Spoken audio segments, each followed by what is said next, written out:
Today's recording is to help you with angry thoughts. Anger is something that we all deal with, but sometimes we let it get the best of ourselves.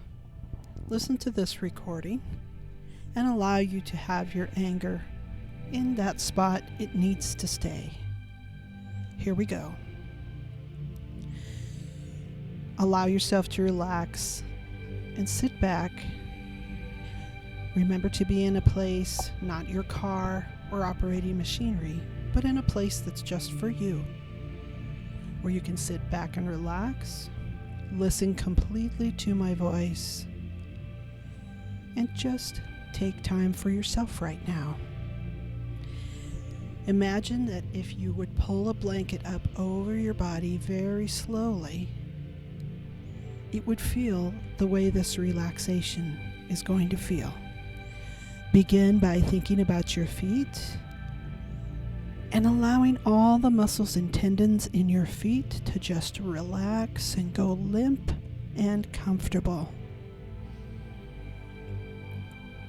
And pull that blanket of peace up to your ankles and your calves and thighs and hips, just letting them unwind and let go. Just feeling at peace. This is your time right now. No one needs anything from you now. This is for you. And now feel that peace passing up to your stomach and digestive system, relaxing your chest and then your shoulders, letting go of any tension you might be carrying in your shoulders and neck. And then allow that same relaxation to move up over your scalp, relaxing all the muscles in your face and even the muscles that are deep within, the muscles and tendons around your sinuses, within your ear passages, around your jaw, allowing your jaw to go slack in a way that's comfortable for you. And now just let that same calm and peace move down from your shoulders to your upper arms, forearms, hands, and fingers. With each breath that you take in, breathe in the color of forgiveness. The color of forgiveness you're breathing in with each inhale. And as you inhale the color of forgiveness, it mixes in your lungs with the oxygen and the blood, and it moves out, carried to every cell of your body, so each and every cell is filling up with the color of forgiveness. As we go down at 5, following your breathing, noticing its changing rhythm. At 4, getting that feeling of buoyancy.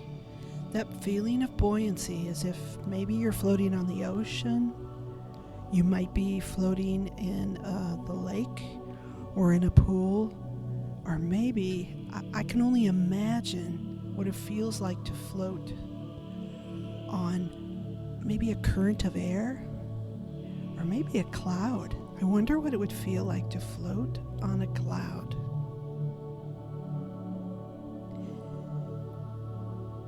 At 3, as you're filling your body through an inhale with the color of forgiveness, exhale the color of frustration.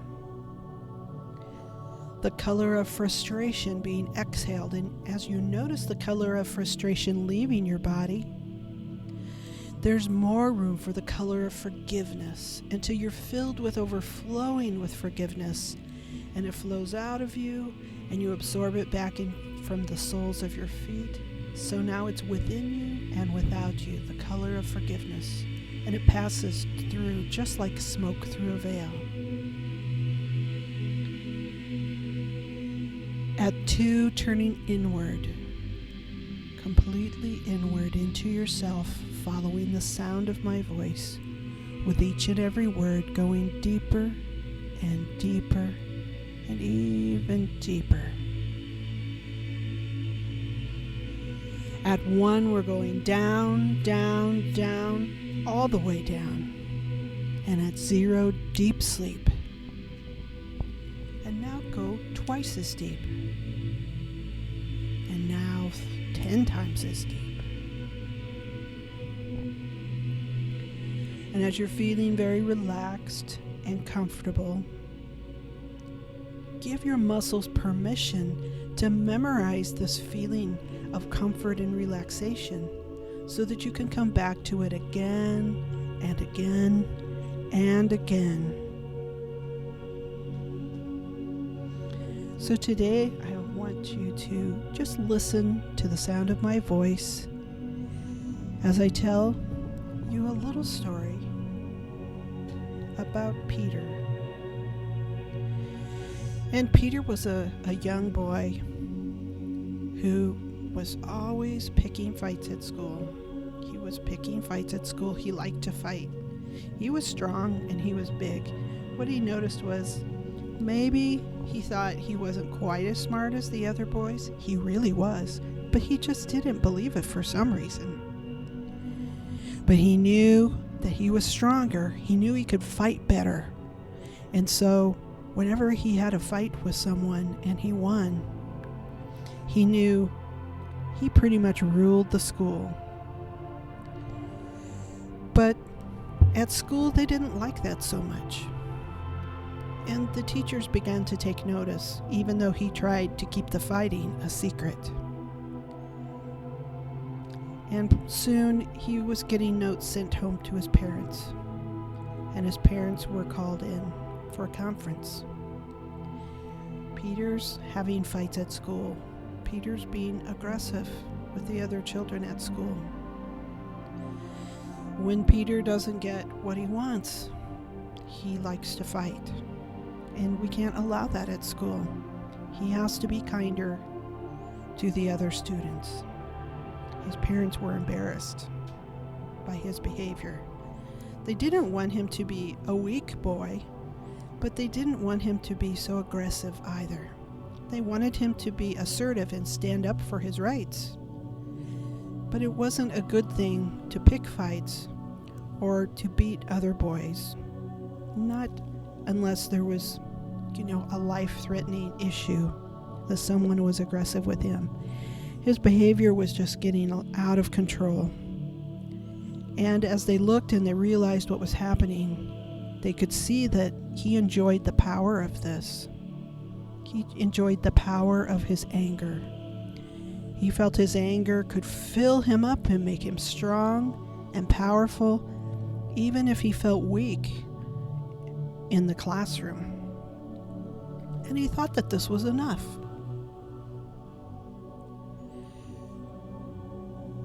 Well, his parents didn't like it very well, and they had a talk with Peter, and he had some punishment. But in his mind, he still felt like he was right. He had to show his power, and he had to get angry to get really strong. And that was how he was powerful in his world. He thought he was right, so Peter decided that he would just be more careful about his fighting and keep it more secret. But one summer, Peter went to visit his aunt and uncle. And his aunt and uncle lived by a stream. And it was a really great stream. It was kind of wide, but not terribly deep. And what was really fun to do was they'd get big inner tubes filled with air, and they would just stroll out to the creek on their inner tube and then float all the way down, far down. And then they had someone who would wait on the other end with a car and pick them up and bring them back. And Peter was allowed to do this along with the family. But he didn't like waiting until Saturday or Sunday to float down the stream. And so one day he was allowed to go to the stream and splash around. And he went down and he hit his inner tube as he went. And he decided he was going to go down all by himself. And he was strong enough. He was a strong boy. He could walk back and no one would know the difference. So Peter got into the stream on his inner tube. And he began to float down the stream going with the flow. And as he floated down the stream, he fell asleep because it was a sunny, warm, lazy day. It was so good to be in the inner tube floating along. And he was just going with the flow. And as Peter went with the flow, his whole body became loose and limp. It was just supported by the inner tube. And he flowed along. In some spots the stream flowed quite strongly, and he went along fast. But in most spots it was gentle, and it just rocked him along. And he just had a great little nap as he floated along. Problem was that as he floated along, he napped a little too long, and he overshot the spot where his aunt and uncle always stopped to get picked up by the car. And he didn't live here, so he didn't know the other places along the stream. So Peter just kept floating along, and suddenly he jerked awake, and he realized he didn't know where he was. And he realized from the sun that it was a little later than he thought he should have stopped. So he paddled to the shore, and he decided he'd better start walking back. He didn't really know where he was. He could tell he was on someone's land, but he didn't know where he was. And so he better start getting back. He was going to be late, he was going to be in trouble, and he needed to hustle along. So he picked up his inner tube, and he began following the stream. He knew if he followed the stream, he'd find his way home.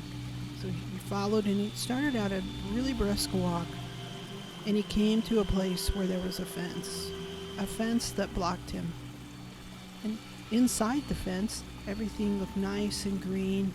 Maybe this was a pasture, he couldn't tell, or someone's yard or someone's land, for sure it was. But he would have to go into the stream and fight the current to get by. But he thought, I don't need to do that. This fence isn't that big a deal. I'll just throw my inner tube over, climb in, walk across the land, and skirt the fence on the other side, and I'll be right through. That'll be easy and quick for me. The easy and quick way seemed the way to go. But a man came running out as he was about halfway across the field, and the man had a big stick, and he was yelling at him, "Get off my land, get away." And Peter was afraid. This was a big man. He was used to fighting, but he was fighting boys. And Peter ran as fast as he could, and the man wasn't waiting to hear his explanation or apology. He just came running up, waving the stick. But Peter could run faster than him, so he ran to the other side of the fence. He threw his inner tube over, climbed over quick, and went running back upstream on his way. Phew, the man didn't chase him any further. He just looked angry and shook that stick at him. Peter was grateful to be away from that. Next time, maybe he just wouldn't take the quick and easy way. He would take his time and do it right. And he followed the stream up, and before long, he did come to the landing place that he recognized from being with his aunt and uncle. It was still quite a ways to walk, but he felt like he could do it, so he kept walking along beside the stream with the stream as his guide. He was getting hot and tired. For a while, he walked in the stream with his feet so his feet could cool off, but it was pretty rocky there, and he didn't have shoes, so he preferred to come up in the soft moss in the grass. And as he walked along, he realized this walking upstream was hard work, especially with the inner tube, hard to carry, and he was tired and he was hungry. It'd been a while since he'd eaten and had a drink. He was always told not to drink from the stream. In fact, he didn't want to drink from the stream because, when he went down the stream, he peed in the stream when no one was watching. And so he figured other people did that too. He didn't want to drink from the stream. So he was getting tired and really hungry. And it seemed like a really hard thing to go against what his family and everyone had taught him about going upstream, against the flow, instead of going along with and going with the flow, to go upstream and fight against it. seemed so hard and so useless. What was he thinking? Saturday was only a couple of days away, and then his whole family was going to come and they were going to float down the stream together. And it really was a lot of fun to go together. Everyone told jokes and splashed each other, and he really liked the time they spent together. And then they got a nice car ride at the end, and they usually stopped for ice cream. He could sure use an ice cream right about now.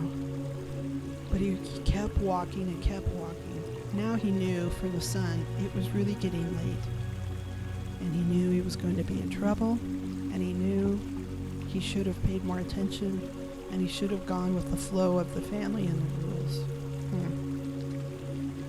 Pretty soon, it took a little time, but he worked his way back to his aunt and uncle's part of the stream. And to his surprise, his aunt and uncle and his cousins were all out calling his name and looking for him.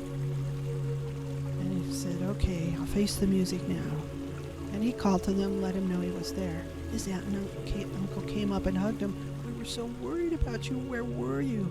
"Oh, you went in the stream, didn't you?" They could tell that he'd been in the stream. He was sunburned and hot and hungry and dirty, and he had that big inner tube with him. And his uncle said, "Oh, give me this inner tube." And he said, "Oh, okay." And he hung his head. And his aunt said, "Please come in. We have dinner ready. Come have dinner. And I'm sure you're tired and thirsty." And he came in and they gave him lots to eat and drink. And they were asking him about his trip. And he told them, and he realized no one had been angry with him. And no one had said anything to him about breaking the rules. And as he finally ate and finished and felt a little better, his aunt and uncle said, "Do you think you can wait now until Saturday?" And he smiled at them and he said, "Yes, I can wait till Saturday. That's a lot better thing to do." And they said, "Good, because what we like to do is just go with the flow. Go with the flow." And Peter realized he liked to go with the flow also. Good. And as you're relaxing there, just allow my words to sink deeper into your mind.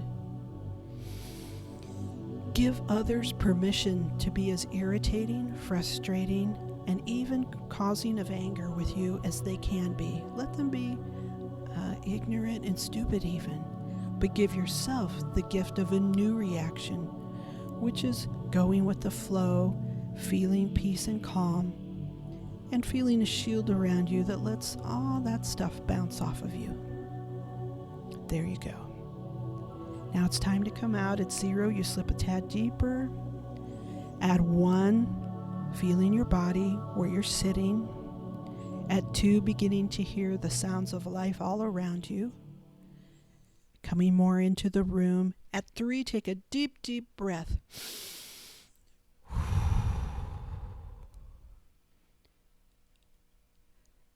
At 4. At 4, become very alert.